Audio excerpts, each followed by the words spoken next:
સુખાવસ્થામાં પણ અંજનાની એક જ મનોદશા. શ્રીમતી અંજના સુંદરી પણ રાજપુત્રી છે, કોઈ સામાન્ય સ્ત્રી નથી. છતાં પોતાની મર્યાદાને ચૂકતી નથી. પતિ તરીકે પ્રેમથી સ્વીકારેલા પવનંજય તેને પ્રેમ દ્રષ્ટિ જોઈ પણ નહીં અને બોલાવી પણ નહીં. આથી અંજનાનો તો એક જ વિચાર થયા કરે છે કે મારો ગુનો શું? પણ કોઈ સાંભળે તો કહે કોને? આ પ્રસંગે શ્રીમતી અંજના સુંદરીની કેવી દુઃખમય અવસ્થા થાય એ વિચારો.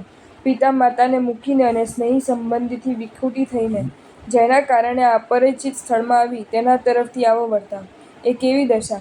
પાણી વિનાની માછલીની જેમ એ અંજના રાત્રિ દિવસ પસાર કરે છે. રાત્રે નિંદ્રા ન આવે, દિવસે ચેન ન પડે, આ રીતે દુઃખમય જિંદગી ગાળે છે. તે છતાં પણ અન્ય દુષ્ટ ભાવના તો નહીં જ. પવનંજય સિવાય અન્ય પુરુષને એના હૃદયમાં સ્થાન પણ નથી મળતું. એને મારી દરકાર નહીં તો મારે એની દરકાર શી, આવી ભાવના પણ તે મહાસતીને નથી આવતી. સખીઓ સાથે વાત પણ કરતી નથી. ચંદ્ર વિનાની રાત્રિની જેમ પવનંજય વિના આંખોથી આંસુના અંધકારવાળું મુખ કરી રહેવા લાગી. આવું ક્યાં સુધી રહેવું પડ્યું? એક બે દિવસ નહીં, એક બે મહિના પણ નહીં, એક બે વરસ પણ નહીં, પણ 22 વરસ સુધી આવી રીતે રહેવા છતાં પણ પોતાના પવનંજય તરફ દુર્ભાવના, દુષ્ટ વિચાર કે તિરસ્કાર બુદ્ધિ તેના અંતરમાં પ્રગટ થતી નથી. આ રીતે પતિ વિયોગથી રીબાતી શ્રીમતી અંજના સુંદરીની કેવી હાલત થઈ છે તેનું વર્ણન કરતા કલિકાલ સર્વજ્ઞ ભગવાન શ્રી હેમચંદ્ર સુરીશ્વરજી મહારાજા લખે છે કે જેમ ચંદ્રમા વિના રાત્રિ અંધકારમય થઈને ઉદ્વેગજનક થયેલી લાગે, તેમ પવનંજય વિના તે અંજના પણ આંસુરૂપ અંધકારથી વ્યાપ્ત મુખવાળી થઈને અસ્વાસ્થ્યના ભાજનરૂપ બનેલી રહેવા લાગી. અને વારંવાર પલંગની ઉપર પોતાના બંને પાસાને પછાડતી તે સુંદરીની રાત્રિઓ વર્ષ જેટલી લાંબી થઈ. એટલે કે એક રાત્રિ પસાર કરવો અને એક વરસ પસાર કરવું એ તેને મન એક સરખું લાગતું હતું.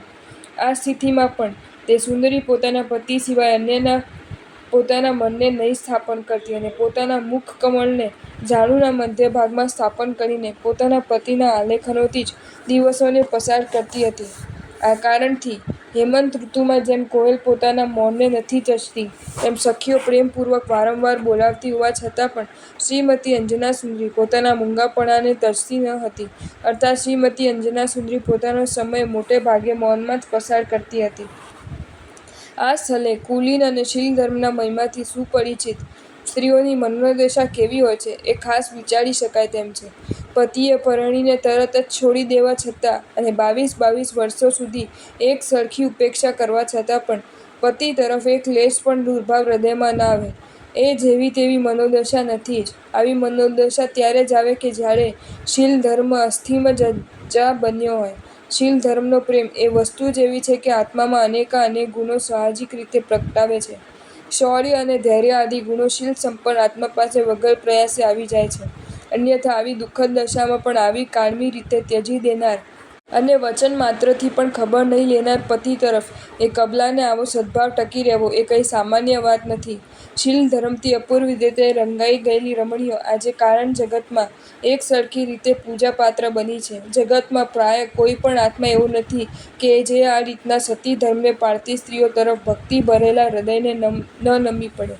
સતી સ્ત્રીઓ જેમ પતિ પ્રત્યે એક ચિત્તવાળી હોય છે અને પોતાના ત્રણેય યોગ્ય પતિની સેવામાં સમર્પી દે છે, તેમ જો પ્રભુમાર્ગના રસિક આત્માઓ પ્રભુમાર્ગ પ્રત્યે જ એક ચિત્તવાળા બની જઈને પોતાના મન, વચન અને કાયારૂપ ત્રણ યોગોને પ્રભુમાર્ગની સેવામાં સમર્પી દે તો તે આત્મા વિશ્વપૂજ્ય બની અનંત સુખના ધામરૂપ શિવપદને પામે. એમાં કશું જ આશ્ચર્ય નથી. આવી સતીઓના દ્રષ્ટાંતોનું અવલંબન લઈ પ્રભુમાર્ગના પ્રેમી આત્માઓએ ખરે જ પોતાના જીવનને પરમ તારક શ્રી જિનેશ્વર દેવો અને તે તારક દેવાધિદેવોની આજ્ઞા અનુસાર પોતાના જીવનને જીવતા નિર્ગ્રંથ ગુરુદેવોના ચરણે સમર્પી આજ્ઞા એ જ ધર્મ, આ શાશ્વત સિદ્ધાંતનો વિશ્વને સાક્ષાત્કાર કરાવવો જ જોઈએ. કારણ કે તેમ કરવામાં સ્વપરનું શ્રેય સમાયેલું છે. જો તમને આ વિડીયો ગમ્યો હોય તો આ વિડીયોને લાઈક કરો અને શેર કરો અને આવા જ નવા વિડીયો જોવા માટે જૈન ફેક્ટ્સ એન્ડ સ્ટોરીઝની ચેનલને સબસ્ક્રાઈબ કરો. ધન્યવાદ.